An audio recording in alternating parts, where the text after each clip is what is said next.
Bismillahirrohmanirrohim. Kampanye narkoba di lingkungan sekolah. Assalamualaikum warahmatullahi wabarakatuh.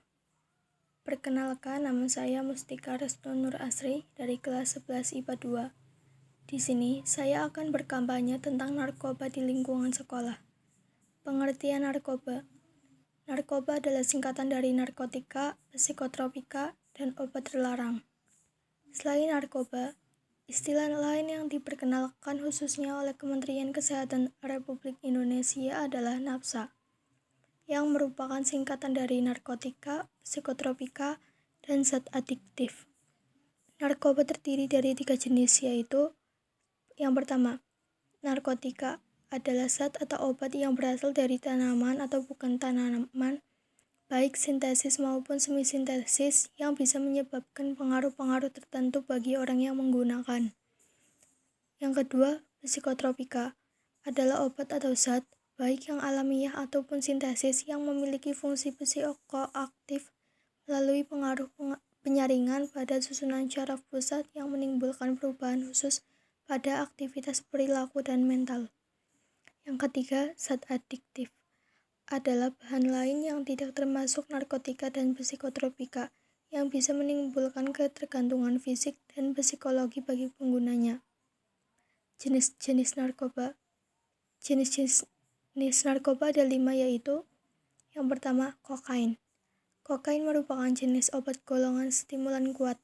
Kokain dibuat dari daun tanaman Erythrocylum cocci yang sudah diekstrak dan dimurnikan. Akan tetapi, obat terlarang ini seringkali disalahgunakan.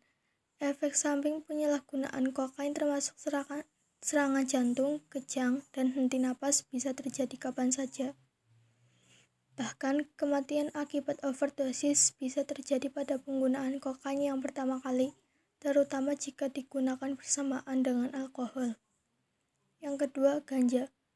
Ganja mengacu pada daun, bunga, batang, dan biji tanaman dari tanaman cannabis sativa yang dikeringkan.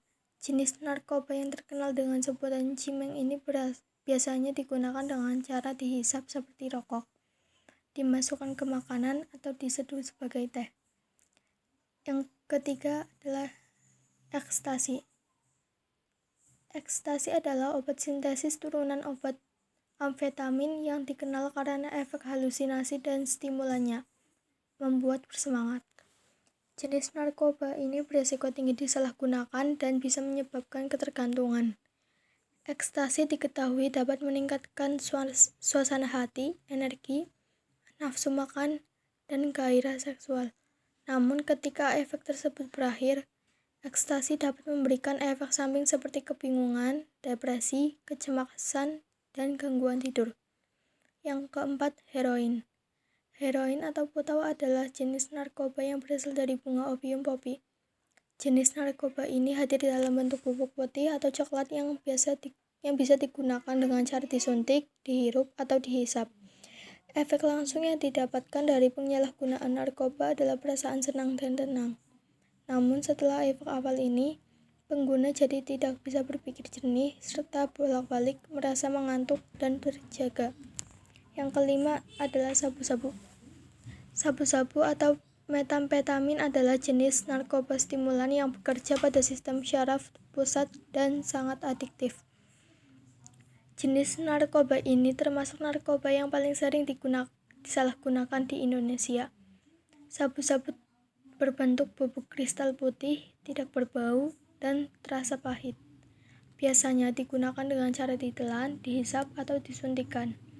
Selain jenis-jenis narkoba yang telah disebutkan di atas, ada beberapa jenis narkoba lainnya seperti mushroom, morfin, dan LSD. Apapun jenisnya, penyalahgunaan narkoba dapat membahayakan hidup dan merusak hidup Anda. Dampak buruk narkoba bagi penggunanya. 1. Dampak terhadap fisik. Contohnya seperti gangguan pada sistem syaraf, gangguan pada jantung dan pembuluh darah, gangguan pada kulit, gangguan pada paru-paru, sering sakit kepala, mual-mual dan muntah, murus-murus, suhu tubuh meningkat, pengecilan hati, dan insomnia. 2. Dampak terhadap psikologi. Seperti kerja lamban dan ceroboh, sering tegang dan gelisah, hilang rasa percaya diri, apatis, penghayal, penuh curiga, agitatif, menjadi ganas, dan tingkah laku yang brutal, sulit berkonsentrasi, perasaan kesal dan tertekan, cenderung menyakiti diri, perasaan tidak aman, bahkan bunuh diri.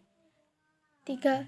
Dampak terhadap lingkungan sosial, yaitu gangguan mental, antisosial dan asusila, dikucilkan oleh lingkungan, merepotkan dan menjadi beban keluarga, pendidikan menjadi terganggu dan masa depan suram. Hal yang dapat dilakukan untuk mencegah penyalahgunaan narkoba di sekolah yaitu 1. Kumpul bersama teman, 2. Konseling sebaya, 3. Membentuk anti-drugs abuse ada kru, 4. Aktif mengikuti ekstrakurikuler dengan kegiatan positif, 5. Kreativitas anti-drugs seperti graffiti, karikatur, yoyo, hingga recycle on drugs abuse prevention. Hindari penyalahgunaan narkoba dengan alasan apapun dan jangan sekalipun menggunakan narkoba sebagai pelarian dari masalah hidup. Narkoba mungkin dapat menenangkan perasaan dalam sementara waktu, tetapi setelah itu narkoba justru akan makin merusak dan mengacaukan berbagai aspek kehidupan penggunanya. Jika sudah terlanjur kecanduan dan mengalami kesulitan untuk berhenti sendiri, ingatlah bahwa tidak ada kata terlambat untuk memperbaiki diri. Jadi, jangan ragu untuk meminta bantuan dokter dan menjalani rehabilitasi narkoba. Sekian dari saya. Wassalamualaikum warahmatullahi wabarakatuh. Alhamdulillahirabbil alamin.